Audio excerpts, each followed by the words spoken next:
Good evening to all of you. It's a pleasure to be back with all of you in Meditation Study Circle, which I was missing a lot all these days. Thank you, Vani and Vasu, for giving me this opportunity once again. First of all, my prostration will go to Sri Sri Vidyaranya, who has written a wonderful book on Panchadashi. I was going through that when I was reading Panchadashi, and when I was reading Panchakosha Viveka, I got inspired where he talks about the treasure all of us have. So, to begin with, in college, we used to organize a game called Treasure Hunt. So, we would tell the students, we have kept some treasure for you, go in search of it. So, they would start with blindfold, and all of them would run and try to find the treasure. Who doesn't want treasure? And when they reach a particular point, we would write a slip there and give some clue. The treasure was not there, but they would go with the follow the clue, go in search of the treasure from that place to the other place. When they reach, again there is another clue. So this keeps on going, and ultimately, out of say 50 students or 100 students, one or two would find the treasure. And imagine they are the ones to find the treasure, and you know how happy they are.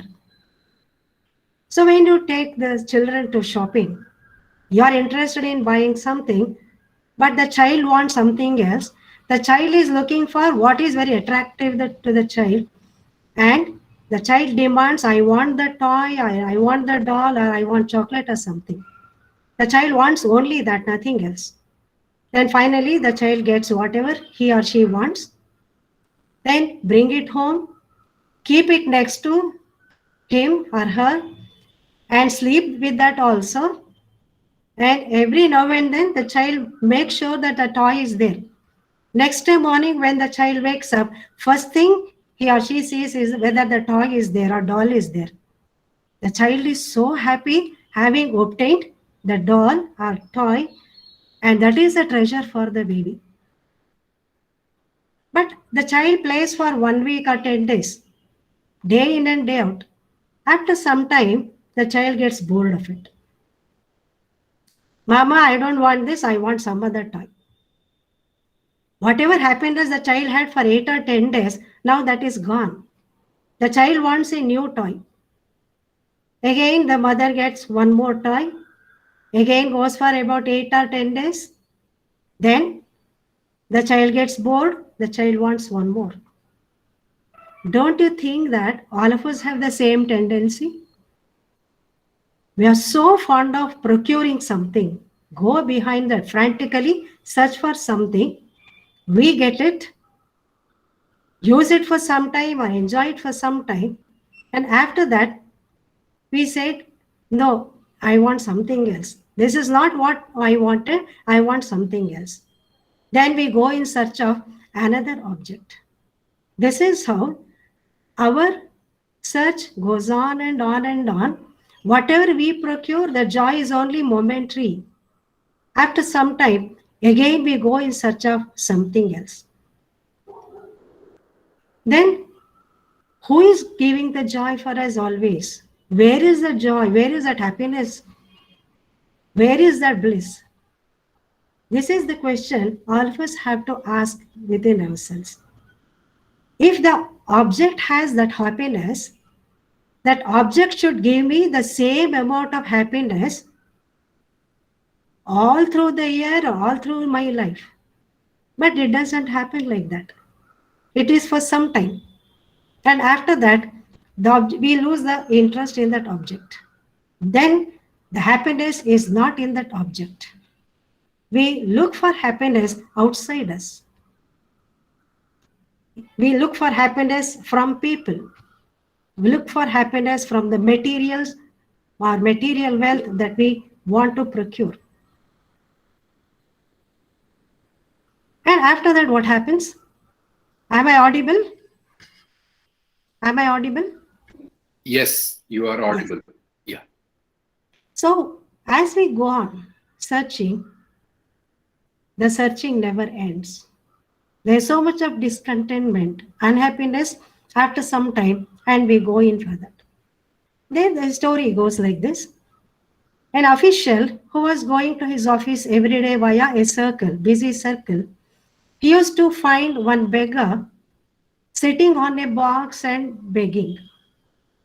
This person got, very much, he was so kind and he gave some alms to that beggar. Then this kept on happening, and every day this person would give 1 or 2 rupee to the beggar. And one day, what happened is the person asked the beggar, "You are always sitting on a box. Have you ever seen what is inside the box?" Then the beggar said, "No, I am not interested what is there. All I want is money from people." So this person left. After a few days, again that person came and asked him, "Did you ever search what is there in the box?" This person said, "No, I didn't see." Again, after a few days, the person again came back and he said, "Today you are going to open the box and see what is there. I am also curious. I'm also curious to see what is there."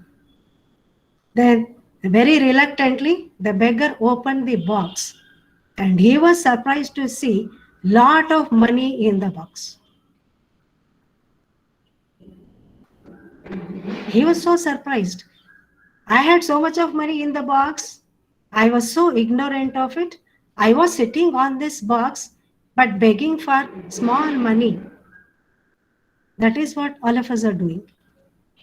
We are going from here to there, searching for wealth, searching for happiness. But what exactly is this happiness? Happiness is a drive. It's a primary drive in life. All of us are doing everything in order to get happiness. Otherwise, we won't have done anything. If I do that, I'll be happy. If I get this, I will be happy. Without this, we won't have searched for anything. We won't have done anything without that. So, happiness is the primary drive in life. And it is that drive which makes every cell, every muscle in the body to work. I drink a cup of coffee, that gives me a sort of happiness. There are so many chemicals in the coffee that stimulate my brain cells. So I would like to have coffee again and again because it gives me a sort of happiness. This is a small example. So from small thing to big thing, because we are getting happiness, we have a drive to do something in life. Otherwise, we won't have tried anything. Now comes, where do we find this happiness? Do you find outside or do we find inside? So all these are the questions that we ask. But all ancient scriptures, spiritual masters, all of them say happiness is within you. Just like the beggar found the wealth in the box. The saints and spiritual masters say happiness is inside. The wealth is inside. Why are you seeking that outside? Then, how do you find this?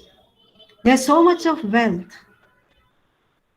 So, as a science person, I would like to just show you some slides and show you how we have stored wealth inside our body in terms of our anatomy, in terms of our physiology, in terms of chemistry, and so on. Okay?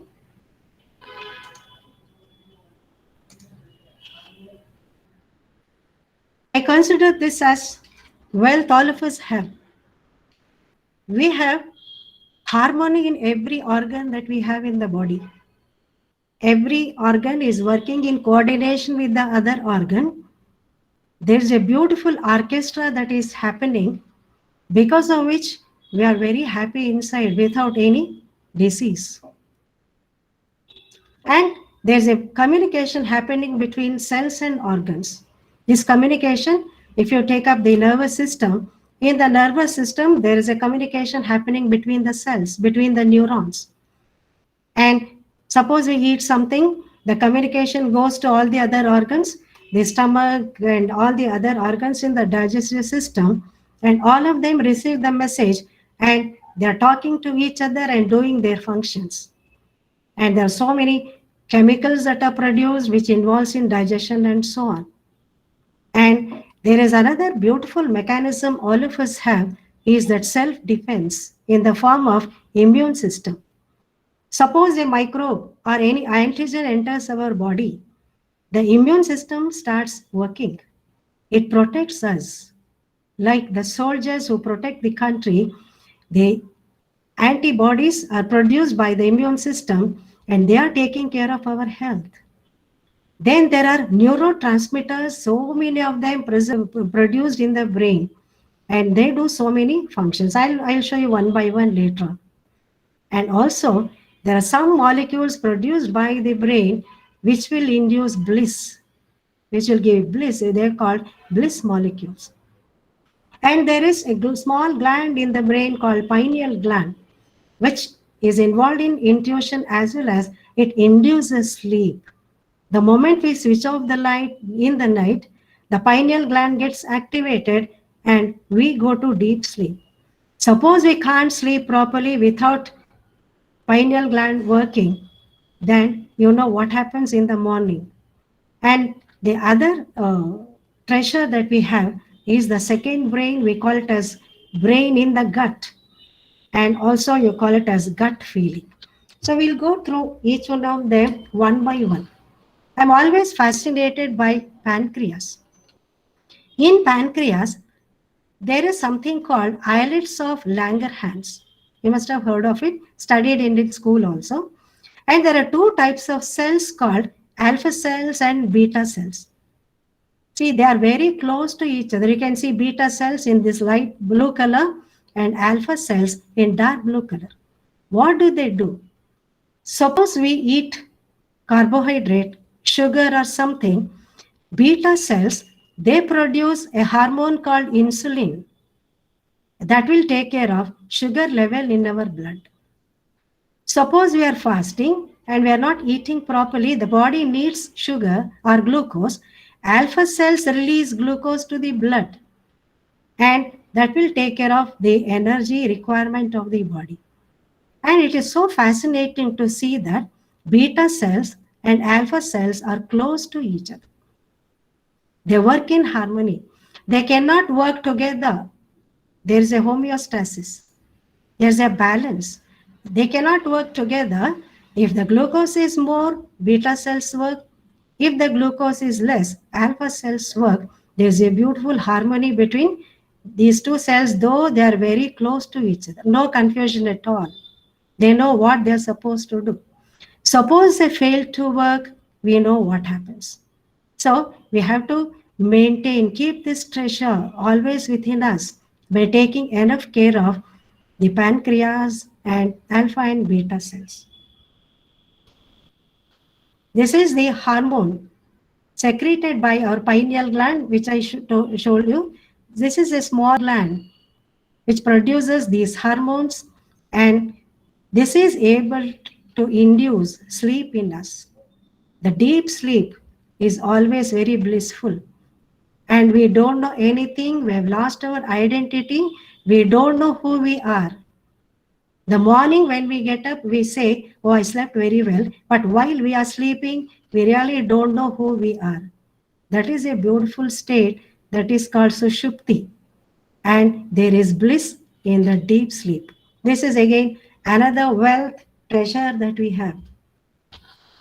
I told you about so many neurotransmitters. All these are chemicals produced by the brain whenever it is required. Some of them are very much required for small amount for some function. And this is called happy hormone. This is a happy hormone, and this will induce some kind of motivation in us. And this is, of course, which will protect us from danger. And these are all neurotransmitters producing, they elicit the response. And this is a very important molecule called endorphins, which we call as endogenous morphine. In the sense, whenever there is a pain in the body, endorphin is produced and this will remove the pain. Suppose we don't train our brain, we are always taking some painkiller, endorphins stop functioning. This is another treasure that we have. They're all endogenous morphines produced by the brain and they will reduce the pain in the body. But we need to allow that to work without taking painkillers. We have interfered with nature. You must have seen animals, they know how to heal themselves. Suppose a dog is feeling a problem in the digestive system or something, it goes in search of some kind of grass. Dog eats that, vomits everything, sleep nicely for a day. Next day, the dog is healed. So animals know how to heal themselves, but we have forgotten how to do that. We take so many painkillers, stop all of them, and endorphin is a very important molecule which you can consciously produce by training the mind, training the brain. This is the bliss molecule I was talking about. And a lot of work, research went on with this molecule, and they found that this molecule can induce bliss. They didn't know how to name this molecule. Lot of discussion went on, and they found that this molecule can induce some ananda or happiness. And they wanted to call this molecule as Anandamide after referring to Sanskrit dictionary. Ananda means bliss or bliss means Ananda. So they named this molecule as Anandamide, and this is the molecule that is produced by the brain during, and you feel that bliss. This is also can be consciously produced during meditation. Don't worry about this big molecule. It has only 8 amino acids, a small molecule but looks so big. And this is involved in bonding, a bonding between the mother and the child, bonding between the family, bonding between friends is because of this small molecule called oxytocin. And this is also called love hormone because it induces that kind of love among people, and oxytocin is quickly released, especially when there is a bondage between mother and the child. This is again another wealth or treasure that we have inside. Any question? You want me to repeat any of this? Because this involves little bit of biochemistry. If there is anything, you can please ask. So if someone has any question, please feel free to raise your hand. We can unmute and ask. I will call out the names one by one. Chandrika ma'am, Yes. I'm Malti speaking. Yes. And after listening, to the initial portion of your talk, Yes. I think we are getting a really good picture of the treasures itself that our own body produces for us. And I think that's the most valuable thing in these times. Okay. Yeah. Thank you. Yes. The nature has given such a big wealth, but we don't realize it. I think all of you have heard of Kuvempu, Rashtrakavi Kuvempu. Yes, ma'am. He has written a wonderful poem, Badavanendu Ati Badavanendu Usuralu Ati Nachuvenu Deva. I am ashamed to call myself as very poor when you are in my heart.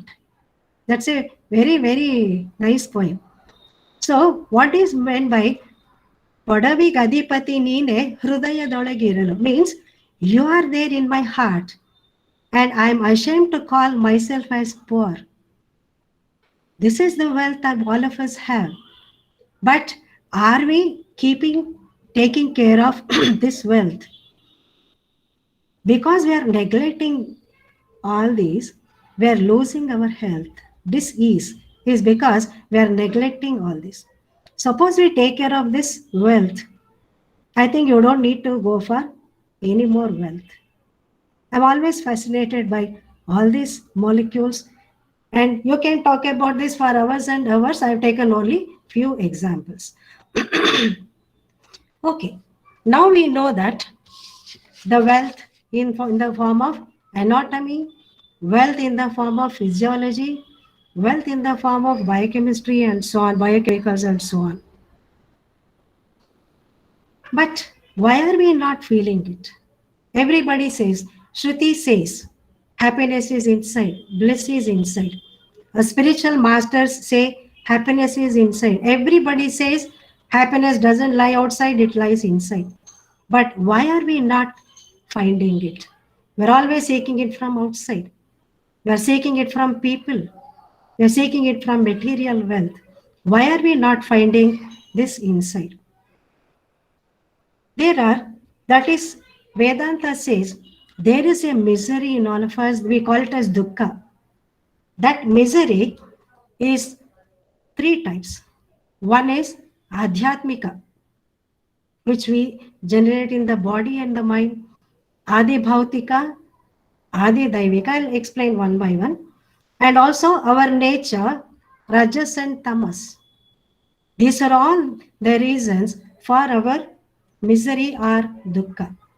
This adhyatmika dukkha, we call it as tapa, which is caused by suffering in the body and the mind. The body is suffering, the mind is suffering, but we say, I am suffering. There's a difference.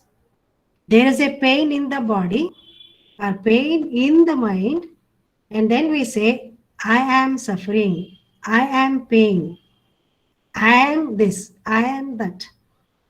We had one person in our friends group, she would always say, I am diabetic, I am diabetic. Then we would always correct her. By saying it several times, that multiplies. Sometimes it manifests. And a person always used to say, this person is a pain in the neck. Always he used to say, that person is a pain in the neck. He ended up with spondylitis. And mental agony is also this adhyatmika dukkha. It's caused by worries. So many worries right from mundane to other things. The daughter has gone to college, she has not come back in time, some kind of worry. The maid servant has not come, some kind of worry. There's so much of anxiety. All these are caused by mental agony. Then attachment, aversion, jealousy, hatred. All these are the adhyatmika dukkha or the tapa. Then adidaivika dukkha or tapa, which is caused because of nature, time, etc., in the form of volcanic eruption or in terms of what do we call as floods and so on.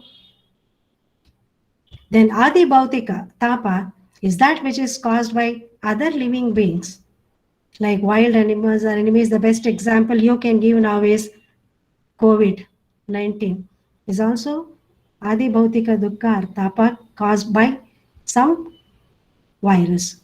You don't call it as living organism, it's a RNA virus that's taking care of everybody today in the sense it has destroyed peace, it has destroyed the humanity, it has caused a lot of chaos, havoc today. It's also called Adi Bhautika Tapa or Dukkha. And this is, all these are called Tapatraya. It is called Tapa. Traya means all the three are called Tapatraya. Apart from that, we have so many obstacles towards finding our treasure. We want to now make a journey. Yes, I know that happiness doesn't lie outside. I have that happiness inside, but how do I find it? Now we start our journey. These are all the dukkha, what are explained as tapatraya. Other than that, we also have many obstacles within us. What are these obstacles? One obstacle we call it as mala or the impurity. That is the impure thoughts. Impure thought means we are all aware of our negative thoughts. They're all the thoughts which are called mala or impurities. Then the other obstacle is wandering of mind. Yes, today I want to meditate. Sit for 2 minutes. The mind goes here and there. Again, we will get up from our meditation. That we call as vikshepa, distraction. The third one is veil of ignorance. We call it as avarana, the doubt and fear. Or somebody says happiness is within you. Then we say that person may be feeling that happiness inside, but I am not feeling it. We have doubt about ourselves. We have doubt about finding this. This we call as doubt, fear, veil of ignorance, or avarana. These are all the obstacles we have. Then what do we do for this? Impure thoughts. We start with a small exercise. Every day we sit for about 5-10 minutes. Observe our inhalation and exhalation and observe what are the thoughts we get for some time. How many pure thoughts I'm getting, how many impure thoughts I'm getting, we are going to just check. Suppose you have too much of impure thoughts, too many impure thoughts, we need not feel bad about it. They're all coming from our subconscious mind, maybe from outside. All these thoughts are mixed up in our mind. So what do we do that? The simple exercise that we can do is inhale positive, exhale negative, inhale positive, exhale negative. This is one simple exercise we can do for about 5-10 minutes. And after that, our elders have taught us so many rituals, Naimittika karma, so many of them. Japa, then puja, then chanting, then bhajans. So many things we have been taught by our elders. Then we follow one by one all of them and see that the impurities are removed. The best method to remove this impure thought is doing nishkama karma, selfless action. Some charity, some social service, something we do without any expectation, without feeling that I am doing it. These thoughts can really purify our mind. Then vikshepa is the distraction. Mind keeps wandering here and there. So the best tool that we have is our breath. Sit for some time, keep watching our breath. The mind goes somewhere. For 2 minutes or 1 minute, the mind is with the breath. After that, it just goes away. Then we'll tell the mind, come back, observe the breath. You have to be very gentle to the mind, like we are gentle to the child. Tell the mind, come back. Come back. This is in the initial, we are training our mind. This is for a beginner. I'm talking about for a beginner. But people who are already doing meditation, you know how to take care of the mind from wandering. So this is one way of avoiding this vikshepa. And we can also keep a book and write for 10 minutes how many times my mind went here and there. Write down. First day, for 10 minutes, it may be 100, then it may come down to 90, 80, and so on. So this is how we train our mind so that we avoid wandering of the mind. And the third is veil of ignorance, doubts and fears about ourselves, our capacity, whether we find it. All these are the doubts and fear. These are all some of the obstacles we find. So this impurity, as I've already said, is removed by doing nishkama karma, selfless, without any expectation. And it is also, mind is also purified through satsang, mantra, and prayer. And also to develop positive mental attitude through pranayama, meditation, then upasana, and so on. And pranayama can do really wonderful things. When we do that, to remove the negative thought are also to control the mind. Then the veil of ignorance, avarana, is removed by having lot of faith and trust in ourselves, faith and trust in the scriptures, faith and trust in the spiritual masters, listen to the talk. These days, everything is available in the net. In YouTube, you can hear to wonderful lectures and break all the barriers. And the Vedantic literature, it says, listen to good things, listen to Vedantic literature, listen to good things. That is Shravana. Then keep on thinking about it, Manana. Then put that to practice, that is Nididhyasana. Practice all of them every day. Listen to good lectures. Practice it. Then somebody says, you are that. You are not this body. You are not this mind. You are that Holy Spirit. But we still have the doubt. Everybody says we are very pure. How do I know that I am pure? We are now striving to find out what is that within me. Then, by raising the mind to the level of the spirit, transcending the limitations imposed by the body-mind complex is the best solution to remove the effects of tapatraya. That means by meditation, pranayama, setting up some time for ourselves, bringing down all the thoughts, then trying to focus on the breath or listen to some good chanting.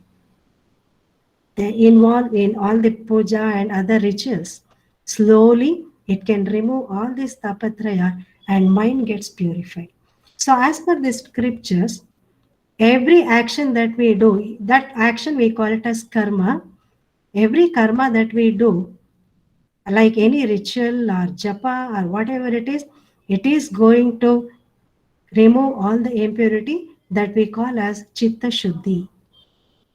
It is very important to practice this to get chitta shuddhi.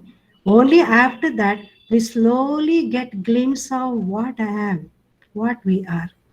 This is another step towards finding out the treasure within us. The scripture always says that there is something worth or treasure or wealth inside us, and they say this wealth is in the cave which is lying within us.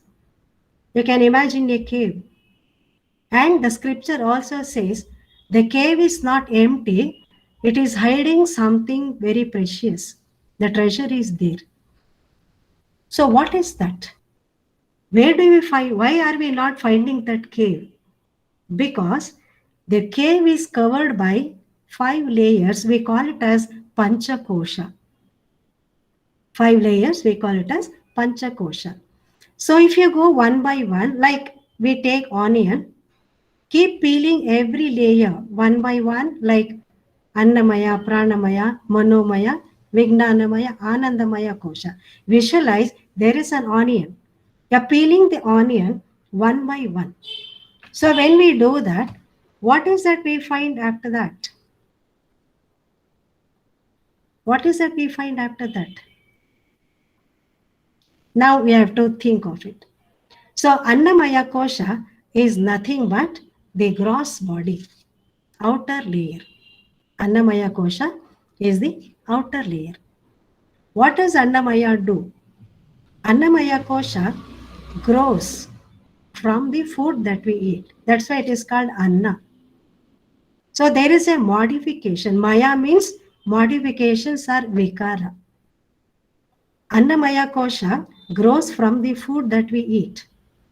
And also, it also explains how there is origin of birth and all that. But I am not going to deal that in detail.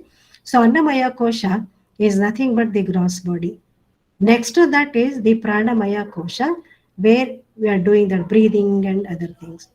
Next one is Manomaya Kosha, the mental functions.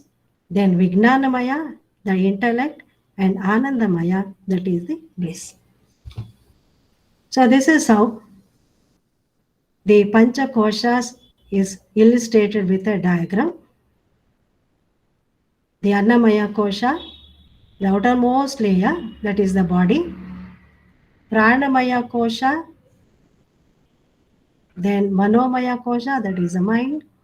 Vijnanamaya Kosha, then Anandamaya Kosha, that is bliss. So what does these koshas do? These koshas are nothing but the sheath. Of course, it's not visible to our eyes. And Annamaya Kosha to Anandamaya Kosha, each sheath is more internal and more subtle than previous kosha.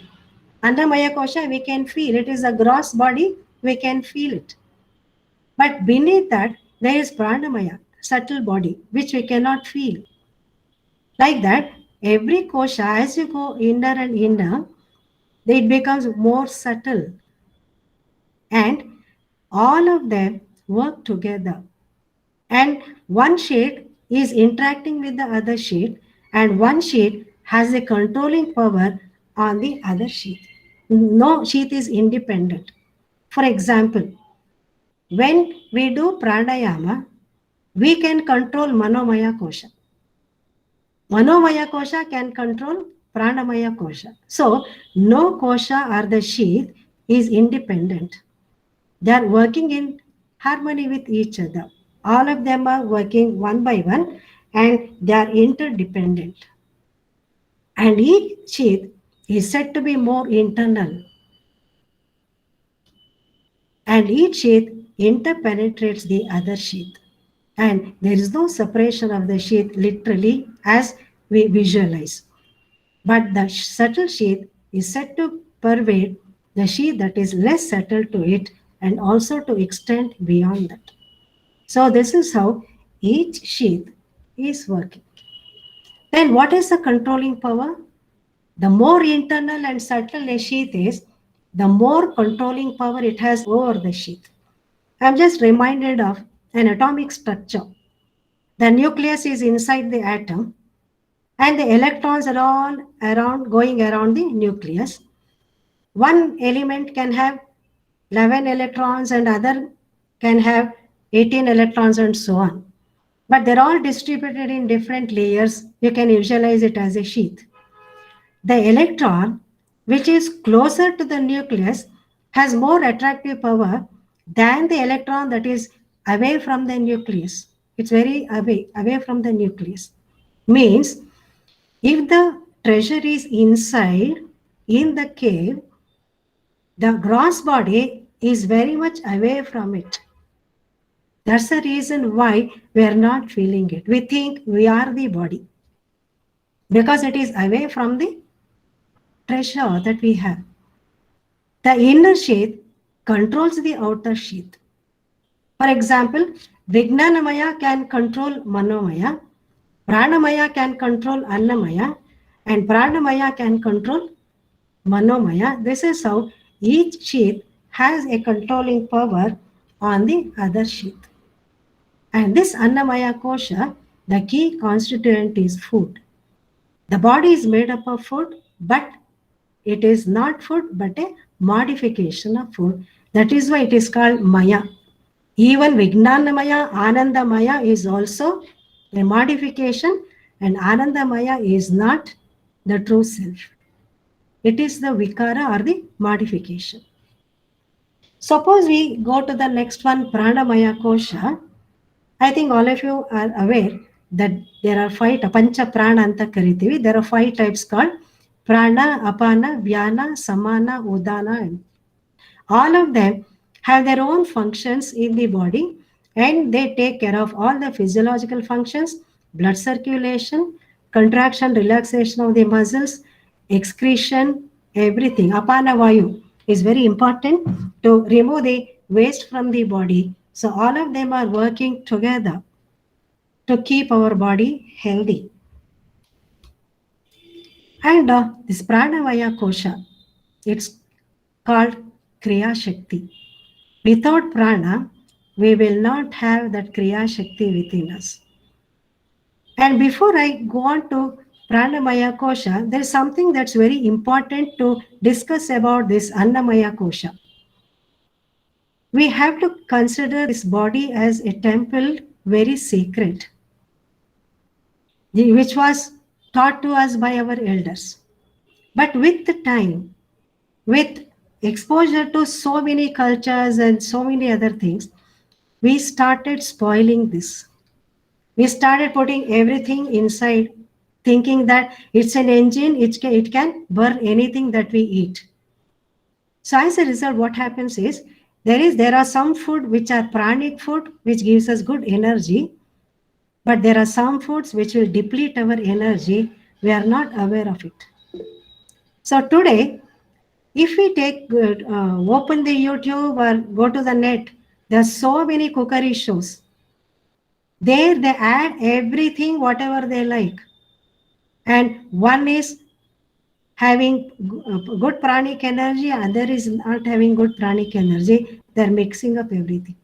For example, apple milkshake. One example like that, I can give number of examples. Apple milkshake. Apple contains an acid component in that, like malic acid. We are going to put that into the milk and prepare apple milkshake. Pineapple milkshake. Pineapple has vitamin C and other acidic substance. We are adding this to milk. Like that, we are putting so many varieties of food and making some new dish out of it. That's what is served everywhere outside today. When we eat all of them, our pranic energy goes down. We have eaten very good food, sumptuous food. But where is the energy that we are getting? Suppose we eat in a hotel, you feel so thirsty that day because they add so many additives and coloring substance. We feel so thirsty. With very little food, you feel your stomach is full. It is like a sort of feeling you get, satiety. But after 1 or 2 hours, you can't eat anything, but you keep on drinking water because body wants so much of water to digest that food. Therefore, Annamaya Kosha is very important because it's a temple which is taking care of the treasure inside. Though it is away from the treasure we have inside, this is like a guard. Body is like a guard, which is guarding the treasure that we have inside. And this is a temple. So again, there is another poem by Kuvempu who says, Dehavidu ni niruva gudi endu tili tilidu gudisuvenu dina dinavu deva deva. I am cleaning my body because this is a temple and you are inside my body. Therefore, I am cleaning my body. Not with 101 type of soaps that are present in the market today. So our elders have taught a mantra while bathing.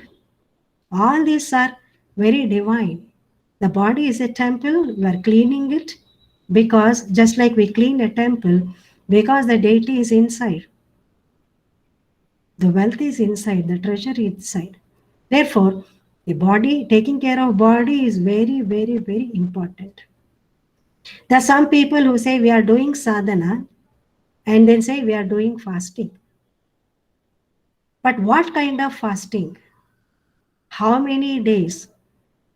Do you eat in the morning and only in the night? Or you completely skip the food?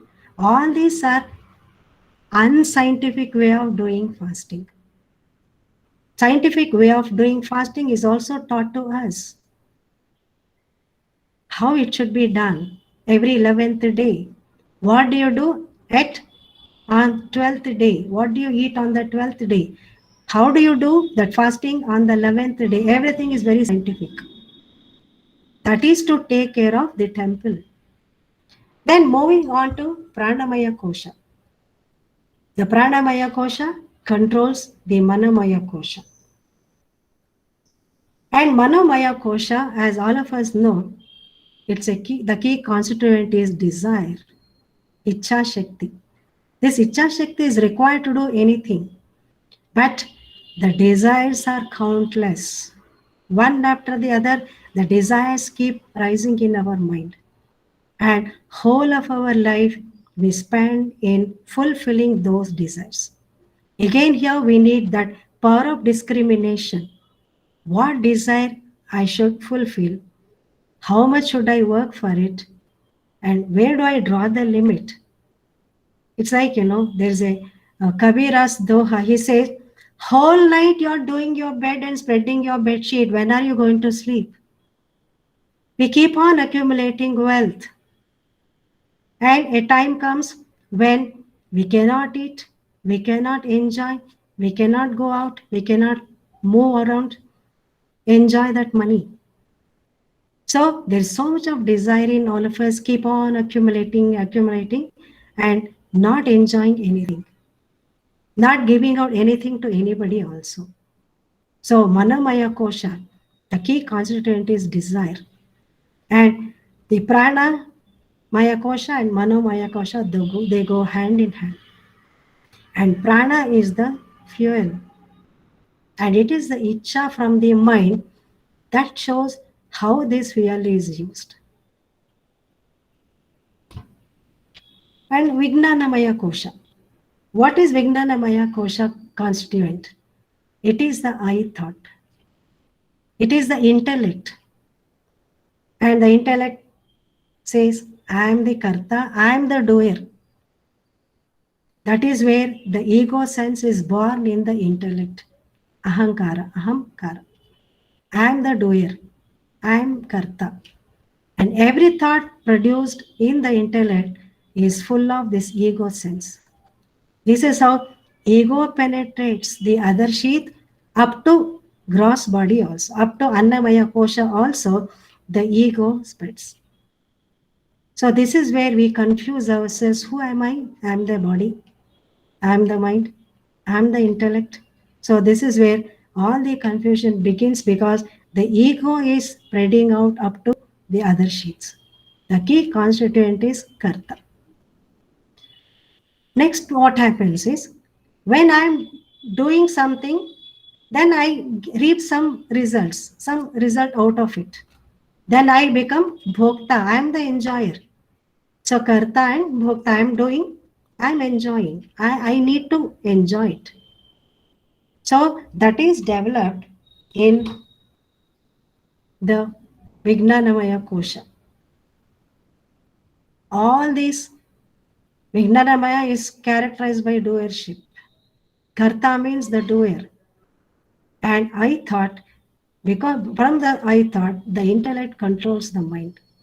So many times we feel that there is so much of duality, but even then the ego says, no, you are the doer. You have every right to get it, every right to enjoy. So we forget that. We forget that I am not the doer, but I'm being asked to do. That kind of feeling is very difficult to get.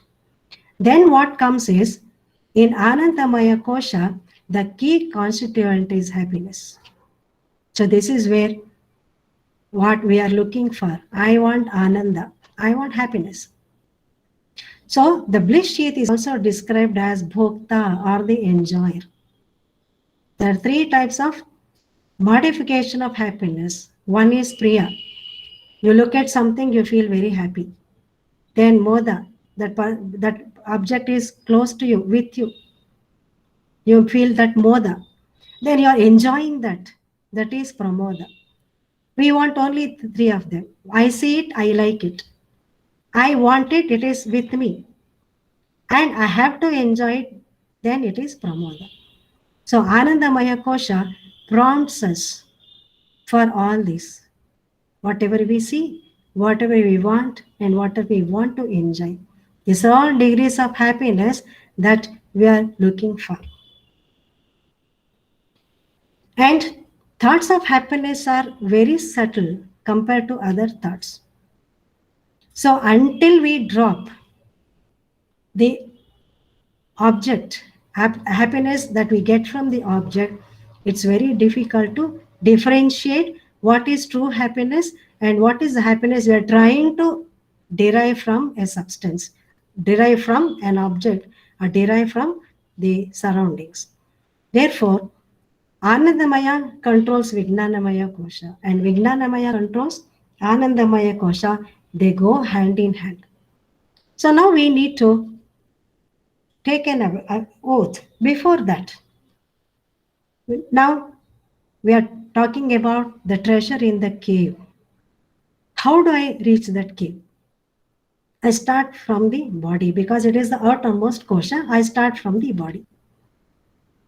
Now I take my photograph of my childhood and photograph of my college days. Photograph of say 10 years back, how I was, now how I am. When we compare this, don't we see there's so many changes happened? Sometimes you can't even identify. Oh, is this my photo when I was a child? You're surprised to see that. That means the body is growing and it undergoes aging and it undergoes dissolution. Means it's not permanent. At young age, you feel so happy. Yeah, I'm so beautiful. I'm so tall. I'm so fair. I'm this, I'm that. We're so proud of ourselves. After 10 years, it slowly fades. The hair starts falling, the teeth start falling.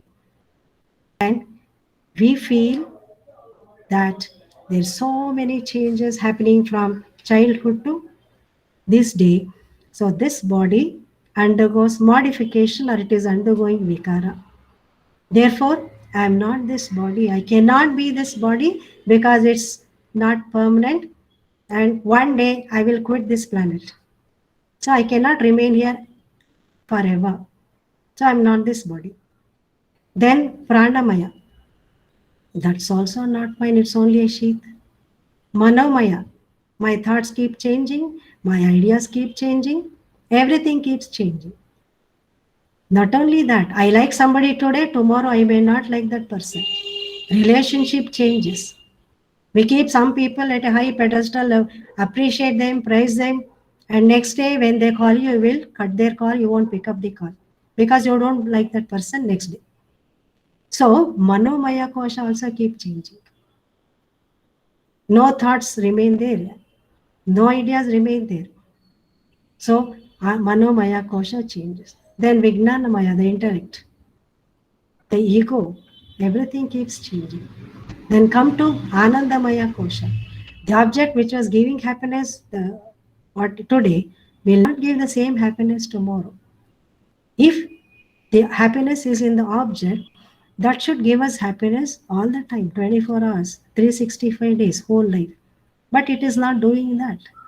That means I am not this Anandamaya Kosha. But I derive that Ananda only while sleeping because I have no identity.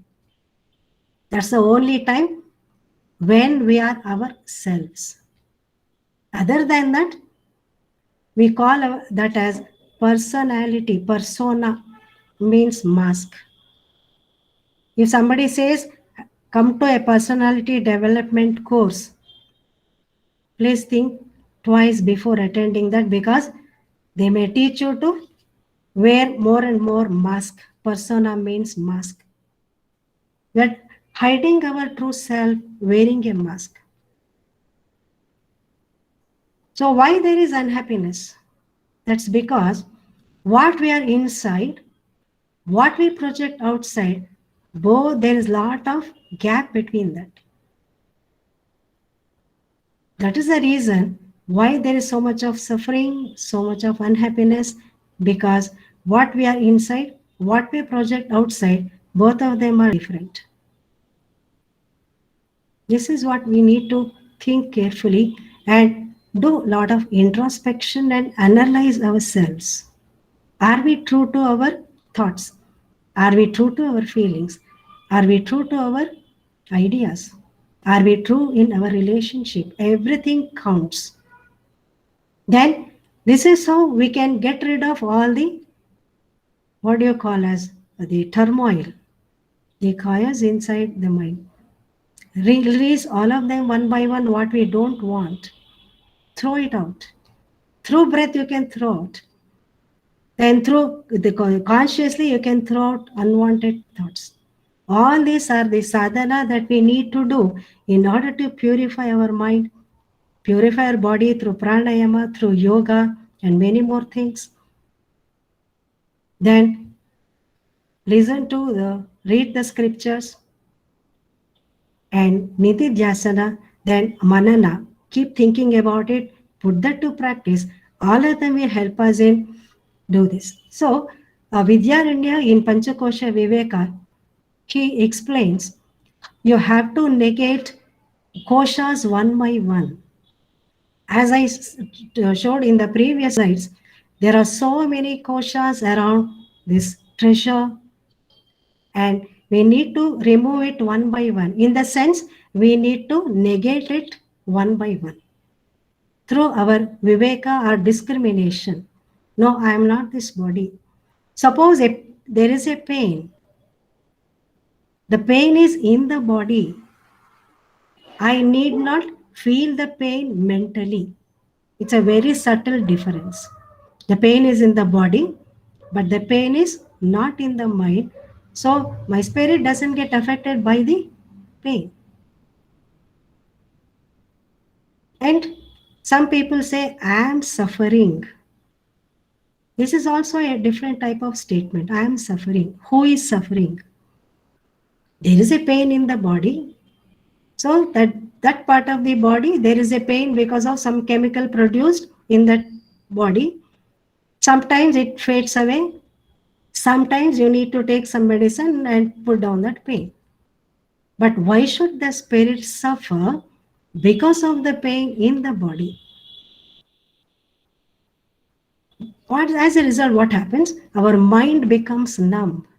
We are not able to think properly. We get disoriented mentally. We get disoriented in every sense, and we are not able to function normally, function effectively, because we identify ourselves too much with the body, too much with the mind, and so on. Suppose we negate the Nirvana Shataka, keep listening to that every day and keep chanting that every day. Mano buddhyahankara chittani naham. It has profound effect on us. Keep listening to that every day. It has a very profound effect on our mind, body, and so on. So this is how we need to negate each kosha one by one. Okay, now I say I am not the gross body. I am not Annamaya kosha. I am negated. Then Pranamaya. Yes, I am not Pranamaya. Then I am not Manomaya. I am not Vijnanamaya. I am also not Anandamaya. I have removed all the sheets one by one. Then who am I? Next comes who am I? We end up with some kind of shunya. So who am I? If I'm not all this, who am I? Then we need to move inwards, go inwards. In Vedanta, there's a beautiful term used called pratyak pravanata. Slide inwards. Go away from the body, go away from the mind, go away from everything. Go inside. Look, where is the treasure? One by one, you negate. Then who am I? If I'm not all these, then who am I? There is something inside which is glowing. Because it is glowing, it is sending that glow to every kosha, to the physical body up to Anandamaya kosha. It is glowing. Our intellect is glowing because of the glow inside us, which is in the cave. We think that I am very intelligent, but it is that glow that is shining our intellect. It is that glow that is shining other koshas. It is the glow that is shining in Annamaya kosha. So it is giving that light from inside. Now we have removed all of them one by one, all the koshas one by one, then go inwards. Then see where is that glow. By putting aside our thoughts, by putting aside all the other distractions, by trying to remove all the impurities one by one. This is the sadhana we need to do slowly. Then seek the help of masters. Take guidance from the scriptures. All of us will do this. So a time comes when that discrimination power, that viveka, generates within us. Then we realize what is impermanent and what is permanent. What is nitya, what is anitya. Then next stage, we come to realize what is atma and what is anatma. Everything that keeps changing, whatever that keeps changing is temporary. What remains always is permanent. That is nitya. That is atma. So this is the practice that we need to do every day. Every day. Then what do I pledge? I shall live with more awareness. How do I develop this awareness? Awareness of first body. The first thing that we do to develop this awareness is, am I breathing properly? Is my breathing normal? Many of us don't even realize that we are breathing. We are so unconscious about everything that is happening, and we are so unaware of it, and we don't even know that we are breathing. Are we doing right kind of breathing? That is one awareness that we need to develop. Awareness of our breath, awareness of our thought. Then we keep a book, do some activity, some exercise. As give 10 minutes or 15 minutes, observe what are the thoughts I'm getting. Classify all the thoughts, classify them. How many positive thoughts? How many negative thoughts? Why I'm getting so many negative thoughts? How do I remove that? This is again consciously removed with practice. Then let me be aware of all the wrong notions I have developed. Not only about the kosha, but about so many things. Wrong notion about life, wrong notion about society, wrong notion about people, wrong notion about everything. If what I have developed something, let me be aware of it. Try to remove all of them by negation. Then, by asserting my selfhood, I am not these koshas, I am not body, I am not mind, I am not the intellect.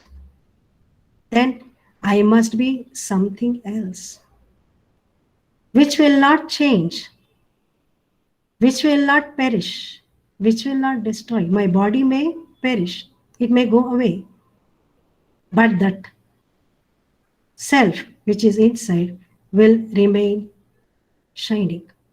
My whole life experience will be transformed with this kind of thinking. The quality of my life will improve, and I shall not live a superficial life any longer.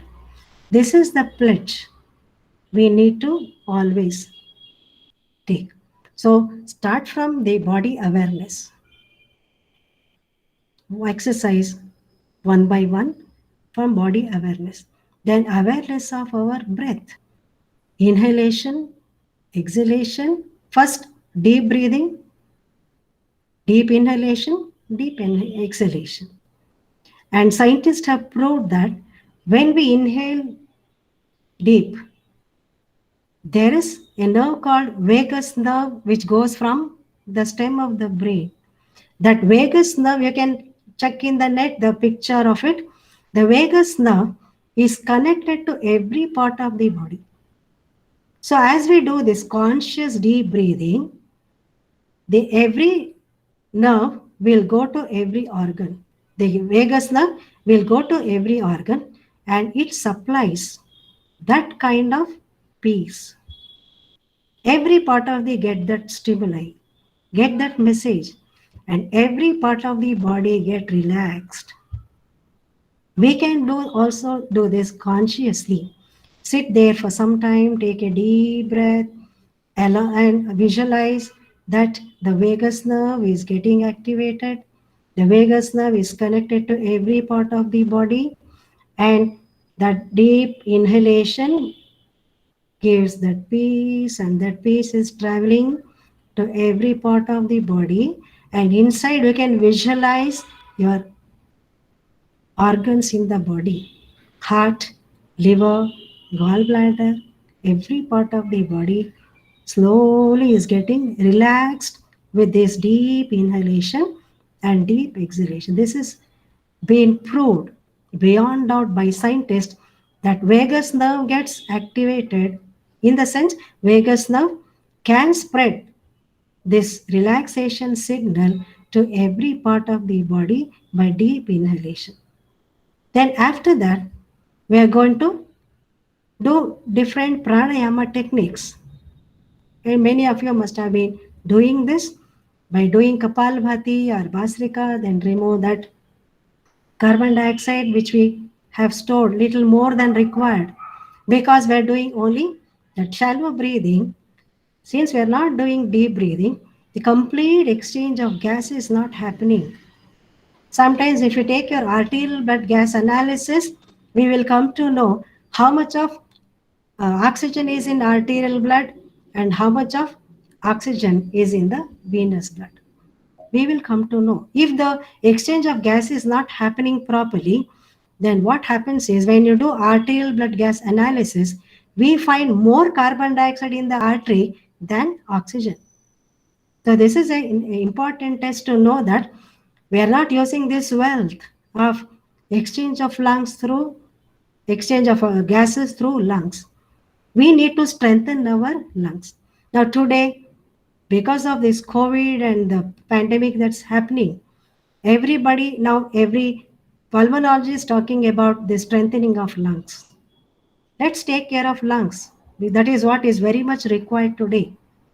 So inhale deeply, exhale, inhale and exhale through the mouth, then do Kapalbhati, then Vastrika and all that, whatever you have learned. Increase lung capacity so that we get more and more prana, and that prana will go to every cell and every cell gets energy, pranic energy. So this pranic energy is transferred to the whole body. Like that again, the food component that we eat, having good pranic energy. Sometimes looking at the food, you can say this has no pranic energy or good pranic energy. You yourself feel like rejecting that kind of food. With practice, you can make out which has a good pranic energy, which doesn't have good pranic energy. So this is awareness that we develop of our body, develop awareness of our breathing, then develop awareness of our thoughts. Many times we say, unconsciously I did that. Is it not? So unconsciously, when we do certain things, mistakes happen. So are we aware of everything that we speak? Before speaking, have we seen our thought? What is it I'm going to speak? Viktor Franklin has given a beautiful statement. Between stimulus and response, there is a space. Between stimulus and response, there is a space. In that space, I have the power to choose our response. In that space, I have the power to choose our response. In that response lies our freedom and wisdom. Such a beautiful statement. He says, Viktor Franklin, he says, before you respond, take a break. Between stimulus and response, there is a space. Increase this space before you respond. If you take more space, more time to respond, there lies the wisdom. So let me be aware of my talk, my thought, my breath, my thinking. If we develop this kind of awareness, we become more and more sensitive to what is happening inside. The more we become sensitive, we can feel the subtle vibrations. Suppose we rub our palm, keep on moving it slowly. When you become sensitive, you can feel the magnetic pull of your palm. This is one awareness that we develop with slow practice. Our hands are like magnet and we can feel that sensation. So this kind of awareness we develop. Because why we need to develop this awareness is the treasure that I'm talking about, which is inside, is not an object to touch or feel. You can feel to a certain extent, but you can't touch the object. Like we touch the body. See, you can't touch the prana, you can feel the prana. You can't touch the thought, you can feel the thought. But you can touch the gross body because it is gross, dense. As we go inside, closer to the treasure, it becomes more and more subtle. Sukshma agbidutte, more and more subtle. Imagine there's something that is glowing inside is more subtle, most subtle, and it has to be only experienced. It's a subjective one. So when we become aware of all this, when we become more and more sensitive, then you start getting that glimpse of the treasure. So, what is the treasure? What is the treasure? The hidden treasure is, we call it as the true self. In Vedanta, they call it as Brahman. So, what do we do now? So, now we have developed Panchakosha Viveka. I'm not the body, I'm not the mind, I'm not Manomaya, Pranamaya, Vijnanamaya, everything. Now we have developed Panchakosha Viveka. Next step, what is permanent, what is impermanent? Nitya, Anitya.